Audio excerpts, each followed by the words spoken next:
언니의 따끈따끈 독설, 안녕하세요, 김미경입니다. 저는 이제 저번 주에 뉴욕에 갔다가 돌아왔습니다. 갔더니 정말 그 해외에서 열심히 일하는 젊은 여성들이 많이 있었어요. 그래서 약속해서 만나기도 하고, 또 한 번은 제가 너무 장난스럽게 9시에 번개를 해서 12시에 다 같이 식당에 모여서 식사를 하기도 하고, 정말 즐겁고 재미있게 잘 지내다 왔습니다. 느낀 것도 많았고요. 제가 뉴욕에서 느낀 것들 또 말씀해 드릴게요. 왜냐하면은 여행을 한다는 게 그렇거든요. 한 번도 가지 못한 곳에 가보면 한 번도 보지 못했던 것을 보게 되고, 그러다 보면 한 번도 만나지 못했던 나를 만나는 것, 저는 그게 여행이라고 생각하거든요. 이번 여행에서 느낀 것들이 아주 많았어요. 그것도 여러분들에게 이제 차차 또 털어놓고 같이 얘기해 볼 수 있겠습니다. 자, 오늘은 여러분이 저를 만날 때마다 참 많이 하는 질문이에요. 이번에 뉴욕에 갔는데 나는 기자인 줄 알았어요. 많은 기자들이 저를 인터뷰를 하러 오면은 제일 많이 묻는 질문이 바로 이겁니다. 선생님, 근데 있잖아요, 어떻게 피아노 학원을 하다가 강사가 되신 거예요? 이거를 안 물어보는 사람이 없어요. 그러니까 이게 다 궁금하다라는 거죠. 제가 강의 중간중간에 조금씩 얘기를 했습니다만 아마 처음으로 제대로 오늘 얘기하게 될 것 같아요. 여러분이 왜 그걸 궁금해할까 내가 생각해 봤거든요. 사실 이게 쉽지 않아요. 내가 학과를 이런 거를 나왔어? 아니면 이전에 내가 이런 일을 했어? 그러다가 완전히 다른 일로 전환되는 시점에 도대체 어떤 터닝 포인트가 있을까? 무엇으로 인해서 그것이 되는 걸까? 혹시 결심하면 되는 것일까? 아니면은 일정한 계기가 있어야 되나? 아니면 하늘에서 뚝 하고 무슨 기회가 뚝 떨어지는 건가? 저 사람은 운이 좋았을까? 뭐 등등 많은 생각들을 하게 되면서 내게 없는 것들에 대해서 속상해하죠. 나는 운이 없어. 나는 기회가 없어. 혹은 나는 결심을 제대로 못하나 봐. 무엇이 맞는 것이지? 무엇인가 완전히 다른 일을 하고자 할 때 굉장히 고민들을 많이 하시는 것 같아요. 그리고 거기에 어떤 계기가 있는지도 되게 궁금해 하시는 것 같고, 그래서 제가 오늘 그 얘기를 여러분에게 해드리려고 합니다. 저는 원래 그 음악대학을 졸업을 했어요. 작곡가를 졸업했거든요. 그래서 작곡가를 졸업하고 나서 광고회사에 들어가서 일을 하게 됐어요. CM송이요. 왜 우리 옛날에 어렸을 때 불렀던 뭐 12시에 만나요 브라바칸 뭐 이런 노래라든지, 손이 가요 손이 가 뭐 또 주시 프레쉬 스피아민트 뭐 이런 노래, 껌 노래도 있었고 뭐 이런 노래들을 만드는 그런 광고회사들이 몇 개가 있었는데, 그 중에 들어가서 제가 이제 일을 했단 말이에요. 근데 올해는 못 다녔어요. 한 1년 조금 넘게 다니다가 그 회사를 나오게 됐고요. 나오게 되면서 저한테는 진짜 아주 좌절의 시간이었죠. 왜냐하면 광고 음악을 할 수 있고 잘할 수 있을 거라고 생각하고 들어갔는데, 사실 제가 생각하는 광고 음악은 그게 아니었었거든요. 클래식이 아니고 완전히 이거는 락이고 팝이고, 이거는 이제 대중음악을 하는 사람들이 더 잘할 수 있는 분야였고, 저는 그때 처음으로 광고회사에서 어떤 걸 느꼈냐면 내가 작곡하는 걸로 못 먹고 살겠구나라는 거를 정말 느꼈어요. 아마 여러분들도 이런 경우가 있을 거란 말이에요.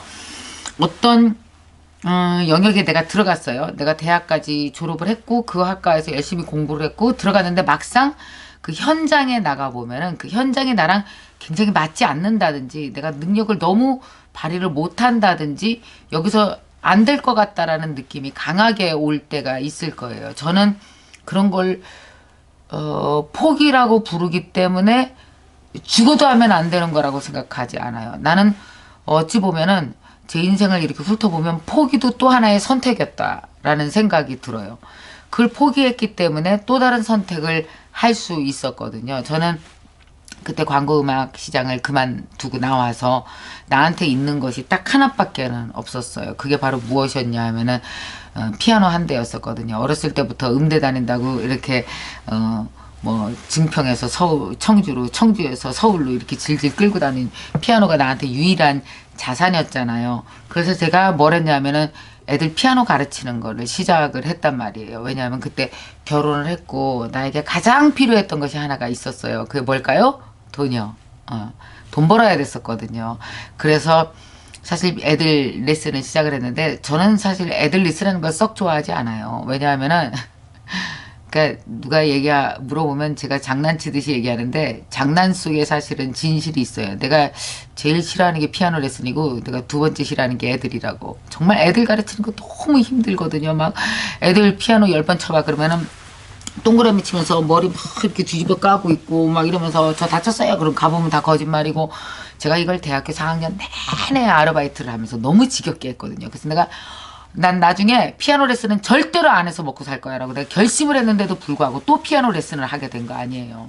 어쩔 수 없었어요. 그래갖고 제가 김미경 피아노 교실 이걸 A4 용지에다 알죠 여러분? 해갖고 이제 전화번호 막 써갖고 이렇게 어디야 아파트 단지 이런 데 이렇게 붙이고 다녀야 되거든요. 내가 그걸 막 붙이고 다녔어요. 그랬더니 어떤 경비 아저씨가 나한테 뭐라 그러냐면 그 아가씨 아줌마요! 왜 거기다 붙여! 막 이러고 야단치고 너무 창피하고 막 눈물 나고 아 나 어떡하지 고민했는데 어떻게 해요 뭐 먹고 살아야 될 거 아니야. 그래서 나가서 또 방을 붙이고 이거 A4 용지 붙이고 다니고 아저씨들이 하도 못 붙이게 하길래 제가 담배를 몇 보루를 샀어요. 그래갖고 아저씨들을 한 값씩 이렇게 나눠줬어요. 아저씨 인사 왔어요. 뭐 이러면서 주는 거 있잖아요. 주는 것도 얼마나 창피한지 알아요? 안 받으려고 그러는 사람도 있고 막 주고 그랬더니 아저씨들이 좀 감동을 했나 봐. 그러더니 한 달쯤 지나서 어떤 경비 아저씨가 날 불러요. 잠깐 오래. 그래서 갔죠. 그랬더니 어우 전단지 있냐? 예 있는데요. 몇 장이네. 100장이 있거든요. 그랬더니 두고 가래. 자기가 붙여준다고. 세상에 고마워라. 아저씨가 그 100장을 그 왕경비 아저씨였거든요. 그래서 그 라인 경비 아저씨들한테 주고 이걸 붙여주라고 그랬나 봐요. 전화가 오기 시작하는데 너무 좋은 거야. 물론 그렇게 뭐 한꺼번에 일시에 많은 전화가 오게 했겠어요. 그래도 뜸뜸이 전화 하나씩 오면은 내 어머니 그러면서 막 상담해서 받고 그래서 집에서 제가 아이들을 1명, 2명 점점 늘어나는 재미가 얼마나 재밌었겠어요. 그러다가 이제 집에서 거의 20명을 가르치게 된 거예요. 얼마나 신나요. 막 돈이 오 너무 좋아. 당시 보통 직장 다니던 사람들의 월급이 한 60만 원에서 90만 원 정도 왔다 갔다 했을 거예요. 근데 그때 제가 집에서 7, 80만 원을 벌었으니까 얼마나 신이 나요. 막 좋아갖고 막 이 레슨 신나게 하고 있는데 아우 세상에 제가 동네 사람들한테 민폐를 끼친 거 아니에요. 막 피아노 치는데 애들 얼마나 뚱땅거리고 시끄럽지. 애들 막 신발에 흙 묻히고 계단 올라다니지. 그러니까 그 같은 그 연립주택에 살던 분이 싫었나 봐. 그래갖고 집에서 레슨 한다고 나한테 뭐라고 민원을 넣어갖고 내가 도저히 집에서 피아노 레슨을 못하게 된 거예요. 그래서 할 수 없이 나가게 됐죠. 나가게 됐는데 뭐 돈이 있어요? 그러니까 어떻게 대출을 받았죠. 당시에 정말 대출받기 어려웠었거든요. 별로 신용이 없으니까 사람이 참 신용 없이 사회생활 시작하는 게 얼마나 어려운지 제가 알아요. 그래갖고 여기저기서 막 꿨어요. 은행에서도 조금 꾸고 뭐 친구한테도 꾸고 막 이렇게 돈을 모았어요. 제가 그래서 나가서 피아노 학원을 아시죠? 이렇게 좀 보증금 내고 월세를 좀 많이 했죠. 어떻게 해요? 보증금이 처음에 많이 주면 좋겠지만 없으니까 그래 내가 열심히 하면 될 거야. 그런데 세상에 아우 차려놓고 월세 때문에 잠이 안 와. 얼마나 힘들었는지 잠이 안 오니까 저는 그때 정말 새벽 4시, 5시면 깨는 거예요. 벌떡벌떡 새벽에. 그리고 이제 새벽에 피아노 학원 나가서 이렇게 하고 앉아 있어. 아우 그러면 이제 할 일이 없잖아요. 그러면 애들 학생 카드를 보는 거예요. 얘 꼭 들어와야 되는데 얘 안 오면 큰일 나는데 그러면서 계속 학생 카드를 보고 있잖아요. 아우 이 학생 카드를 보고 있으면 나중에 어떤 일이 생겼냐면 내가요 저기 접신을 했잖아. 그분 목소리를 들었잖아. 학생 카드를 이렇게 가지고 있다 보면은요 이 신의 음성이 들려. 얘 오늘 끊는다 막 이런 음성이 들리면 맞아. 얘 그만둘지도 몰라. 얘 피아노 치기 싫어했어. 그 집에 전화하잖아요. 영락 없어요. 간둘라 그랬대요. 그러면 어머니 그러시면 안 된다고 애랑 같이 피아노 학원 잠깐만 들리시라고 갖고 엄마 잠깐 들리잖아요. 그럼 그 엄마를 어떤 식으로 해서라도 절대 못 그만두게 막 사정하고 뭐 그냥 내가 원장이잖아요. 원장이 피아노 레슨 해준다 막 이러면서 죽기 살기 했죠. 그래서 못 그만두게 했어요. 아마 내 정성에 감동해서 엄마가 미안해서 못 그만뒀을 거예요. 그렇게 하다 보면은 이렇게 그만두려고 했던 애를 한 달 이어주잖아요. 그럼 또 그게 한 6개월, 1년 가요. 그런 식으로 저는 정말 새벽마다 애들 학생 카드 보면서 얘 오늘 끊을까 안 끊을까, 이번 달에 레슨비 들어오나 안 들어오나, 이걸 연구를 했어요. 연구를. 그리고 나서 또 새벽에 제가 한 일이 뭐냐 하면은 애들한테 레슨비 봉투 줄 때 일일이 다 편지를 썼어요. 저는 내가 당신애를 얼마나 사랑하는지, 애가 얼마나 하고 나서 이쁜 짓을 했는지 A4 용지에다가 가득 편지를 써요. 그때는 컴퓨터가 없었어요. 그래갖고 붙여넣기를 못해. 일일이 다 써야 돼요. 아우, 더 미치겠는 거는요, 정말 저번 달에 내가 뭐라고 썼는지가 헷갈리는겨. 그러면은 어떻게 해요? 저번 달에 썼던 거 다 복사해서 철해놓고 그걸 10장부터 그 한 장부터 10장까지 다 읽은 후에 그 10장에 10달 동안 안 했던 말을 11번째 달에 해야 되잖아요. 아마 제가 글솜씨, 말솜씨는 그때 다 늘은 것 같아요. 글솜씨는 애들 편지 쓰다 늘고, 말솜씨는 그만두려고 하는 사람 잡으려다 늘고, 그렇게 늘었던 것 같아요. 참 웃기죠. 나의 과거 어느 부분에서 나의 현재를 성장시키는 훈련이 이루어졌는지 우리는 알지를 못하는 것 같아요. 더군다나 그 과거에선 절대로 알 수가 없어요. 왜냐하면 과거는 미래와 대화를 할 수가 없으니까요. 그러나 대화하고 있다는 거 꼭 알아두시기 바랍니다. 그래갖고 열심히 이제 내가 막 편지 쓰잖아요. 그럼 그 편지들을 엄마가 굉장히 좋아했어요. 엄마들이 읽어보고 아우, 젊은 선생님이 너무 열정적이다 그래갖고 그 편지를 이렇게 아파트 들어가면은 엄마들끼리 수다 떨 때 이렇게 냉장고 옆에서, 이렇게 식탁 옆에서 식탁에 앉아서 하잖아요. 그러면 그게 냉장고 옆에 붙어 있는 거야. 그럼 엄마들이 그거 보면서 이 선생님 너무 괜찮다고 옮기고 그래갖고 어떻게 됐는지 아세요? 결국 1년 반 만에 내가 200명을 만들었어요. 대단했겠어요. 나는 정말 신이 났거든요. 좋았어요. 하루는 전화가 왔어요. 뭐라 그러냐면 사례 발표하래요. 피아노 학원에서 이렇게 나이 어린 여자가 이렇게 잘하기 쉽지 않은데 어떻게 그렇게 1년 반 만에 원생 200명을 만들었는지, 그 아시잖아요, 여러분. 성공 사례 발표하는 거. 그걸 하래요. 그래서 내가 나 강의 한 번도 안 해봤고 못한다 그랬더니 그래도 한번 하라는 거예요. 하도 사정하시길래 갔거든요. 그래서 그게 내 첫 강의예요. 그러니까 나는 강사가 되고 싶은 생각이 일단 없었고, 두 번째, 강사라는 직업이 있는지도 모르고 그냥 간 거란 말이에요. 사례 발표였어요. 얼마나 떨렸겠어요, 어린애가. 1시간 강의하라 그러는데 내가 1시간 반을 해버렸어요. 그거 잘해서 그런 게 아니고요. 너무 떨려서 어디서 멈춰야 될지를 모르겠는 거야, 내가. 그래갖고 세상에 1시간 반을 막 벌벌벌 떨면서 하고, 내가 다 외운 거 까먹으면 어떡하나 막 덜덜 떨면서 하고, 그리고 집으로 왔거든요. 그날 밤에 자면서 이런 생각은 했어요, 내가.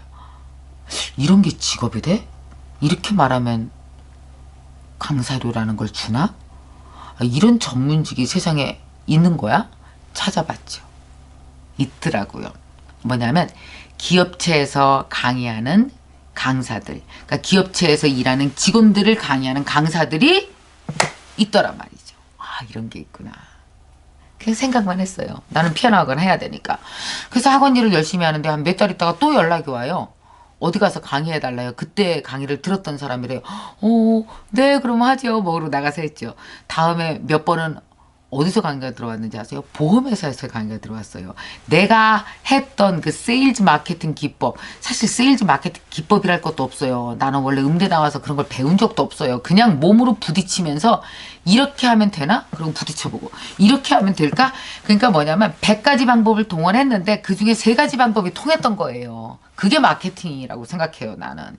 머리로 골똘하게 생각해서 한 번에 팍 맞추는 게 아니고 100가지 찔러봐서 3가지 맞는 게 마케팅인 것 같아요. 제일 먼저 중요했던 건 내가 엄마한테 썼던 편지, 그리고 새벽 4시 반에 일어나서 얘가 그만둘까 안 그만둘까, 한 사람에 대해서 정성 어리게 바라보는 시선, 그리고 열심히 걔를 사랑한다고 내가 커뮤니케이션 했던 거, 뭐 이런 것들이 맞아 떨어진 거죠. 그게 내 사례 발표의 주 원동력이었었거든요. 주 재료였었거든요. 세상에, 그 얘기를 보험회사에서 가서 했는데도 통하는 거예요. 어머, 되게 재밌다. 그렇게 강의가 점점 들어왔습니다. 그래서 저는 강의를 더 하고 싶어서 피아노 일을 줄이고 피아노 학원을 그만두고 저는 강사로 전업을 하게 된 거예요. 그렇게 되기까지는 그 텀이 몇 년의 시간이 걸렸었고요. 그래서 저는 본격적으로 강의한 게 이제 29살 말부터 서서히 이제 강의 쪽으로 옮기기 시작했고, 물론 중요한 거 굶었죠. 최초 5년은 굶었어요. 피아노 학원보다 더 많이 벌었냐고요? 아니요. 그럴 리가 있어요. 더 적게 벌었죠. 그러나 이거는 내가 하고 싶은 일이고 내가 분명히 잘할 수 있다는, 왜냐 내가 무지 열심히 하거든요. 그런 확신을 가지고, 그러니까 흔들릴 때는 내가 열심히 하면 잘할 수 있어, 난 잘 될 거야 라는 확신을 내 스스로에게 주입했어요. 마치 링거 맞는 것처럼요. 기운 떨어지면 잘할 수 있을 거야, 링거 이런 식으로 처음에 5년을 견뎠던 것 같아요. 그리고 5년 지나서 6년 차 되니까 조금 더 안정적인 강사가 되고, 10년 되니까 이런 생각이 들더라고요. 이거 해서 평생 먹고 살 수 있겠다. 이거 해서 애들도 키울 수 있겠다. 나도 클 수 있겠다. 그런 생각이 10년 차 때 들었었고, 또 한 번 중간 도약을 하기 위해서 정말 열심히 공부했던 내 40대 초반이 있었고, 열심히 하고 나면은 더 자존감도 올라가고 자신감이 생기더라고요. 그렇게 저는 지금까지 26년 차 강사입니다. 지금도 성장해 나가는 중이에요. 사실은 이렇게 언니의 따끈따끈 독설 매일 이야기하면서도 저는 계속 성장해 나가고 있습니다. 제가 요새 이 유튜브에 언니의 따독이라든지 여러 가지 영상들을 올리시면은 사실은 뭐 국내에 계시는 분, 제가 이번에 가보니까 해외에 계시는 분, 정말 많은 분들이 이렇게 영상을 보시거든요. 정말 많은 분들이 영상을 보시는데 이런 생각 여러분 안 하세요? 그러면 그 김미경 강사가 하고 있는 지금 현재 이 매일매일 영상을 찍고 올리는 이 노력이 미래에는 무엇이 될까? 나도 잘 모르겠어요. 그런데 분명히 중요한 건 우리의 미래는 오늘의 현재와 반드시 연결이 돼 있거든요. 자, 이제 대답을 여러분 스스로 찾으셨어요? 어떻게 피아노 하시다가 강사 됐냐고요? 어떻게 됐을까요? 여러분이 그 정답을 맞춰줬으면 좋겠는데, 정답 얘기해 보세요. 아, 그 학원에서 선생님들 다 모아놨다고 거기 와서 사례 발표하라고 전화 온 그 남성분이 나를 강사로 만들었을까요? 그렇게 생각해요? 아니요. 뭐냐면은 내가 먼저 이 학원을 통해서 200명을 안 만들었으면 전화는 안 왔을 거예요. 그죠? 그럼 제가 강사가 된 이유는 뭘까요? 첫 번째 직업에 끝까지 갔던 것 같아요. 첫 번째 직업을 통해서 내가 할 수 있는 노력을 다 해서 끝까지 올라가면 그 다음에 출구가 열렸던 것 같아요. 강의하면서 그런 거 진짜 많이 느꼈거든요. 강의 열심히 해서 끝까지 가니까 출구가 열리면서 방송도 하게 되고, 방송도 끝까지 하다 보니까 이렇게 또 유튜브로 강의해도 많은 분들이 김미경 TV를 사랑하고 김미경 강의 하나를 듣기 위해서 구독도 하시고, 이렇게 또 열리고, 또 강의를 열심히 끝까지 하다가 보니까 이제는 좀 여유가 생겨서 패션도 하게 되고, 또 열심히 한국말로 끝까지 강의하다 보니까 이제는 영어로 강의하고 싶다라는 것도 열리고, 뭐든지 끝에 가야 출구가 있는 것 같아요. 중간에서 출구는 잘 문이 보이지 않아요. 자, 여러분 지금 무엇인가 하고 있으시다면 열심히 하십시오. 머지않아 또 다른 출구, 여러분을 이끌어준 출구가 보이고, 그 출구로 가면은 여러분 내부 안에 있는 또 다른 역량이 펼쳐질 수 있는 멋있는 장이 열릴 겁니다.